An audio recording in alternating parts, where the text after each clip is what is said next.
Bonjour, une fois n'est pas coutume, je vais vous parler chaussettes aujourd'hui. Pourquoi? Déjà parce que je suis autiste avec une grande hypersensibilité sensorielle et en particulier au niveau de la peau, ainsi au niveau de l'odorat et du goût, mais ça c'est autre chose.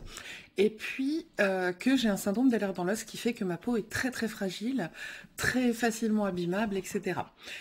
J'ai trouvé des super chaussettes et j'avais envie de partager l'astuce parce que on n'y penserait pas forcément, ce sont des chaussettes pour diabétiques.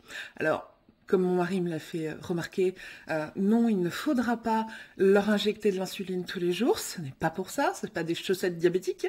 Ce sont des chaussettes pour personnes diabétiques et elles ont quelques particularités. Elles sont déjà au niveau de la texture toutes douces. Alors ça ne se voit pas à la caméra, mais je vous le dis, elles sont extrêmement douces au toucher. C'est vraiment très impressionnant. Elles sont élastiques mais ne serrent pas. Et ça, c'est vraiment toute la différence parce que souvent, quand on a des problèmes de circulation veineuse, on a cette barre là, au niveau de la chaussette qui peut être très douloureuse et qui n'aide pas au problème d'insuffisance veineuse. Et pour les personnes diabétiques, ça peut être en plus assez dangereux puisque si c'est pas équilibré, il peut y avoir des plaies et des neuropathies en plus. Voilà. Je vous montre l'élastique. Alors là, on le voit à la caméra, il s'étend très bien. Et en fait, la chaussette n'a pas été encore utilisée. Hein, donc, on voit qu'il s'étend très bien et il ne serre quasiment pas. Il maintient, mais c'est juste ça. C'est vraiment un maintien tout juste, sans serrer, sans compresser. Parce que les chaussettes de compression sont très très bien, hein, surtout pour le système veineux. Mais elles viennent opérer une compression sur tout le long de la jambe, pas juste à une barre. Et ça, justement, on se retrouve avec une compression ultra faible, considérons pas de compression, et c'est très très très doux. Voilà. Alors, pour la composition, je vais vous montrer ça. Hop, de l'autre côté, je dis d'un côté, je vous montre de l'autre. C'est 78% de coton, 20% de polyester. Alors 2% de spandex, je me demande si le spandex c'est pas du nylon, quelque chose comme ça, faudrait vérifier si ça se retraduit ou pas en français. Il y a d'autres variantes parce que j'ai hésité entre plusieurs paires de chaussettes pour diabétiques.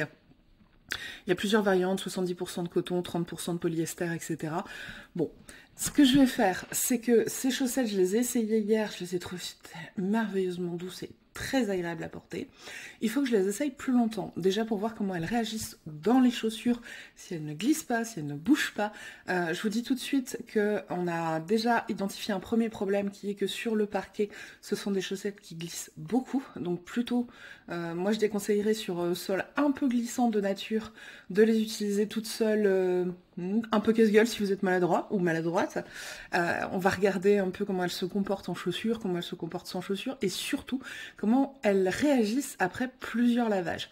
Donc là, je vais mettre la vidéo en arrêt. Je vous mettrai une seconde vidéo pour le bilan après plusieurs semaines, mois d'utilisation, comment elles résistent également. Et je vous mets bien sûr en barre info comment les retrouver. Et sinon, il y a d'autres marques, il n'y a pas de souci. Salut! La première partie de la vidéo, c'était le 1er octobre. On est le 4 février, c'est donc il y a 4 mois. Je vais vous faire le retour. Elles n'ont absolument pas bougé au niveau de la taille. Je me dégage, hop. Vous voyez, elles font la même taille, ce qui veut dire qu'elles ne se sont pas agrandies en devenant toutes molles, elles ne se sont pas resserrées en devenant dures et serrantes pour les tissus. Donc ça, là-dessus, c'est impeccable, ça n'a pas bougé, elles sont toujours élastiques. Au niveau de la cheville, on a l'élastique qui fonctionne hop, toujours aussi bien et qui ne serre pas. Le seul changement, c'est que ça a bouloché à l'extérieur. Voilà. C'est pas très esthétique, mais ça gêne absolument pas au portage. Ce que je voulais vous dire aussi, c'est que j'ai regardé Spandex, c'est tout simplement de l'élastane en français. Et puis, grosso modo, elles sont toujours aussi confortables. C'est vraiment des chaussettes que je peux vous conseiller. La douceur, le fait que ça ne serre pas trop, tout est bien. Impeccable. Je vous mettrai les références bien sûr en barre info. Et le petit mot un petit peu hors chaussette, c'est pour vous dire, voilà, quand vous êtes confronté à un problème, vous avez vraiment la possibilité de penser différemment. C'est-à-dire que moi j'aurais pu chercher chaussettes LR dans l'os, mais c'est une maladie super rare, il y avait peu de chances que je trouve. Ou alors si, des conseils qui renvoient vers les personnes autistes, les personnes qui ont un cancer, bon, je suis aussi autiste, mais ou qui ont un cancer et dont la chimio abîme et fragilise beaucoup les tissus. On peut aussi chercher du côté des personnes diabétiques. L'idée, c'est que même face à un problème rare et très spécifique, il y a souvent des solutions à partir du moment où on arrive à, hop, penser un petit peu plus ouvert, à penser plus large, à sortir de ce cadre préconçu dans lequel on s'enferme. En anglais, on appelle ça think out the box, penser en dehors de la boîte. Et moi, je vous dis, voilà, quand vous êtes confronté à un problème et que vous ne trouvez pas de solution évidente, pensez en dehors de la boîte. Salut!